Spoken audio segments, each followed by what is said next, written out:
അപ്പോൾ അയാൾ പറഞ്ഞു, എന്നോട് ഉടനെ പറഞ്ഞു, വല്ലാത്ത വണ്ണം വെച്ചിട്ടുണ്ടല്ലോ എന്ന് പറഞ്ഞു. ഞാൻ പറഞ്ഞു, ആ വണ്ണം ഉണ്ടായിരുന്നു സർ, പക്ഷേ ഇപ്പം ഒരു 6-7 കിലോ കുറഞ്ഞു ഇപ്പം ഞാനെന്ന് പറഞ്ഞു. അപ്പോൾ അയാൾ പറഞ്ഞു, വണ്ണം നല്ലപോലെ വെച്ചിട്ടുണ്ട്, കുറഞ്ഞിട്ടൊന്നുമില്ല, നിങ്ങളുടെ അത് പറഞ്ഞതും ഒരു സ്ത്രീക്ക് സഹിക്കാൻ പറ്റുന്നതിനേക്കാൾ അധികമായിട്ട് എനിക്ക് തോന്നി. 25-ാം തീയതി രാത്രി ഒരു 10-10:45 ഞാൻ എൻ്റെ ഫ്രണ്ടുമായിട്ട് സംസാരിച്ചുകൊണ്ടിരിക്കുകയായിരുന്നു. അപ്പോൾ ഒരു 11:06 ഒക്കെ ആയപ്പോൾ എനിക്ക് 2 മിസ് കോൾ വന്നു. അതെനിക്ക് പരിചയമുള്ള ഒരു ഉണ്ണി എന്ന് പറഞ്ഞ ഒരു പോലീസുകാരൻ്റെ ഫോണിൽ നിന്നാണ്. എനിക്ക് അയാളെ നേരത്തെ പരിചയമുണ്ട്. അങ്ങനെ എനിക്ക് പരിചയമുള്ളതും ഇടയ്ക്ക് ഞാൻ ഇയാളെ വിളിക്കാറുണ്ട്, എന്തെങ്കിലും ആവശ്യങ്ങൾക്ക് വിളിക്കാറുണ്ട്. പക്ഷേ അയാൾ ഒരു കാര്യത്തിലും എന്നെ ഹെൽപ്പ് ചെയ്യാറില്ല. എന്നാലും ഞാൻ ഇയാൾ എന്താണ് രാത്രി വിളിച്ചത്, ഇയാൾക്ക് കുറച്ച് ഹെൽത്ത് ഇഷ്യൂസൊക്കെ ഉണ്ടെന്ന് എനിക്ക് അറിയാവുന്നത് കൊണ്ട് ഞാൻ അയാളെ തിരിച്ച് വിളിച്ചിട്ട് ചോദിച്ചു, എന്ത് പറ്റി സാർ, എന്തിനാണ് വിളിച്ചതെന്ന് ചോദിച്ചു. അപ്പോൾ അയാൾ പറഞ്ഞു, വെറുതെ വിളിച്ചതാണ് എന്ന് പറഞ്ഞു. എന്നിട്ട് എന്നോട് ചോദിച്ചു, ഫോൺ എൻഗേജ്ഡ് ആണല്ലോ ഈ സമയത്ത് എന്ന് എന്നോട് ചോദിച്ചു. അപ്പോൾ ഞാൻ പറഞ്ഞു, ഞാൻ എൻ്റെ ഫ്രണ്ടിനോട് സംസാരിക്കുകയായിരുന്നു, അവൾക്ക് കുറച്ച് ഹെൽത്ത് ഇഷ്യൂസ് ഉണ്ടായിരുന്നു, എങ്ങനെയുണ്ട്, കുറവുണ്ടോ എന്നറിയാൻ വേണ്ടി വിളിച്ചതാണ് എന്ന് ഞാൻ പറഞ്ഞു. അപ്പോൾ അയാൾ എന്നോട് പറഞ്ഞു, നിങ്ങളെ സെൻറ്റ് ജോസഫ് പള്ളിയുടെ മുമ്പിൽ കഴിഞ്ഞ ദിവസം റോഡ് ക്രോസ് ചെയ്യാൻ വേണ്ടി നിൽക്കുന്നുണ്ടായിരുന്നല്ലോ എന്ന് പറഞ്ഞു. ഞാൻ പറഞ്ഞു, അവിടെ അച്ഛൻ്റെ ധ്യാനമുണ്ട്, ആ ധ്യാനത്തിന് പോകാൻ വേണ്ടി ഞാൻ കൂടാൻ വേണ്ടി നിന്നതാണ് എന്ന് പറഞ്ഞു. അപ്പോൾ അയാൾ പറഞ്ഞു, എന്നോട് ഉടനെ പറഞ്ഞു, വല്ലാത്ത വണ്ണം വെച്ചിട്ടുണ്ടല്ലോ എന്ന് പറഞ്ഞു. ഞാൻ പറഞ്ഞു, ആ വണ്ണം ഉണ്ടായിരുന്നു സർ, പക്ഷേ ഇപ്പം ഒരു 6-7 കിലോ കുറഞ്ഞു ഇപ്പം ഞാനെന്ന് പറഞ്ഞു.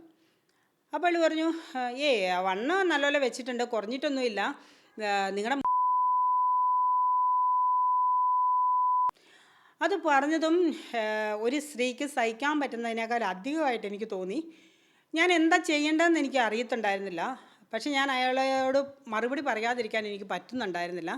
അപ്പം ഞാൻ അയാളോട് പറഞ്ഞു, സാർ എന്താ ഇങ്ങനെയൊക്കെ സംസാരിക്കുന്നത്, ഞാൻ നല്ല വൃത്തിയായിട്ടാണല്ലോ പുറത്തേക്ക് ഇറങ്ങി നടക്കുന്നതെന്ന് പറഞ്ഞപ്പോൾ അയാൾ പിന്നെയും പറഞ്ഞു, ഇല്ലല്ലോ നിങ്ങൾ.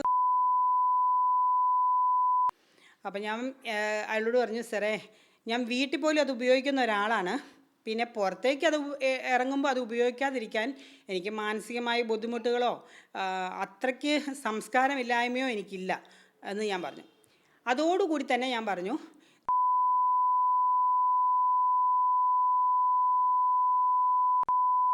നിങ്ങൾക്ക് 2 മക്കളില്ലേ, ആ 2 മക്കൾ നിങ്ങളുടെ ഭാര്യ ദൈവം തന്നിരിക്കുന്നത് പിറന്നു വീഴുന്ന കുഞ്ഞിന് ഒരു നിവൃത്തിയില്ല അതിന് ജീവിക്കാൻ. അതിനു വേണ്ടിയിട്ട് നിങ്ങൾക്കൊന്നും തന്നിട്ടില്ലല്ലോ. അതിനു വേണ്ടി സ്ത്രീക്ക് കൊടുത്തിരിക്കുന്ന ഒരു പവിത്രമായ ഒരു സാധനമായിട്ടാണ് ഞാൻ അതിനെ കണക്കാക്കുന്നത് എന്ന് പറഞ്ഞപ്പോൾ അയാൾ ഉടനെ എന്നോട് പറഞ്ഞു,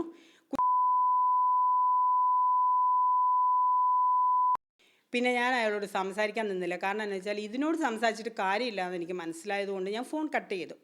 പക്ഷേ അയാൾ എന്നെ വിട്ടില്ല, പിന്നെ എന്നെ ഫോൺ ചെയ്തു, ഞാൻ കട്ട് ചെയ്തു, പിന്നെ ഫോൺ ചെയ്തു, ഞാൻ കട്ട് ചെയ്തു.